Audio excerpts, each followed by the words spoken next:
Nothing is more frustrating than being on a diet and training program and not seeing any progress, especially when you're trying to lose weight. Whether you are on a contest prep or you're just trying to change your body to look better, to feel better, and to move better, I want to point out to you some reasons why your body isn't changing despite being in a caloric deficit and exactly what you need to do to fix this problem. There are two main reasons why your body isn't losing any weight no matter how few calories you're eating.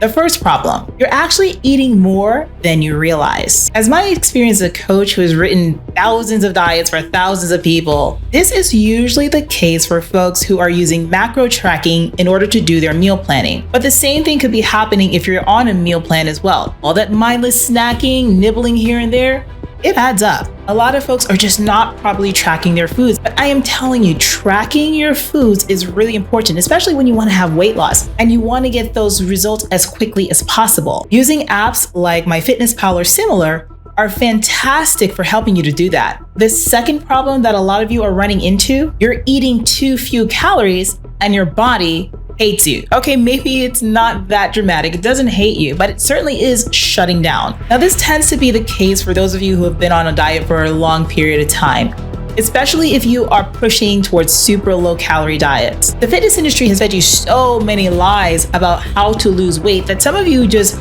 don't know what to do and you're relying on fads to get you results. You're cutting out carbs completely. You're barely eating any fats. Your body is screaming at you by not progressing and you don't know what to do. Let's go ahead and repeat the Rockstar mantra. You must eat to be lean, eat to be strong, eat to have the body of your dreams. Food is your greatest ally. It is not your worst enemy. So now that we've identified what the possible problems could be, let's go ahead and talk about some solutions. But before we do, honey, you better stop right now, subscribe to this channel, hit the bell notification so that way you do not miss a single video. If you are frustrated with your diet right now and you do not know how to change it in order to get the results that you want, hey, come and speak with me. Set up an appointment so that way we can talk about exactly what's getting you stuck and I can give you some solutions as to what you may need to do to get the results that you want, including writing you a meal plan. Or go ahead and click the join button right now to support the channel and get some extras that are going to help you to reach your goals, including workouts for the gym. So the first solution, I already alluded to it. I want you to go ahead and use a meal tracker and I want you to track your meals for 1 full week. That means tracking every single thing that goes into your mouth. This is the moment of truth where you're gonna actually see exactly how many calories you're eating.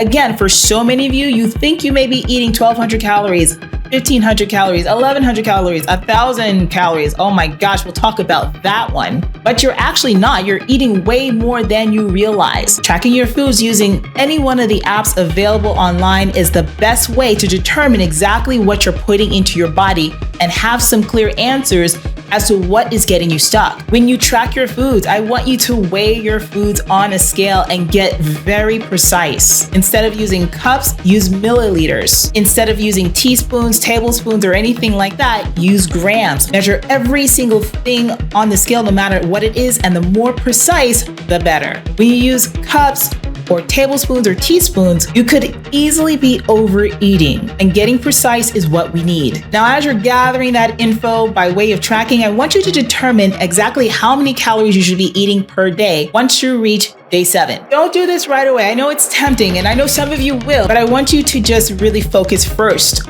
on the tracking. So the next step will be determining exactly how many calories you need to be eating for weight loss. Now, I'm gonna give you 2 different equations. If you have a normal or fast metabolism, you use this one. 15 times your body weight will equal the amount of calories you need to just maintain your weight right where it is with all your activity levels and more. From that, I want you to subtract either 15 to 20%, and that's going to give you the amount of calories that you need to be eating per day to see weight loss. If you have a slower metabolism, I want you to go for 13 or 14 times your body weight, and this is all in pounds, which will give you that same equation. Subtract about 15 to 20% of that, and that'll tell you exactly how much you should be eating for weight loss. What you're going to find is that that number is going to shock you. And I know some of you are going to do it now, so go ahead and do it. But when you're doing your tracking, have that number in the back of your head and see what difference there is between what you're eating versus that number. Now, the thing about equations is this. I always like to use equations as a starting point. It helps to put together a meal plan or helps clients to determine what calories and macros they need to be tracking while we reach towards their goals. However, numbers must always be malleable. And once you have this new number, we need to put that in action. So the next thing you need to do is adjust your diet and adjust your tracking so that way it matches this new number. And for the best results, what I really recommend for you to do is to create a flexible dieting meal plan. And when I say flexible dieting, what I mean is that you create the structure of your meal plan however you want it to be.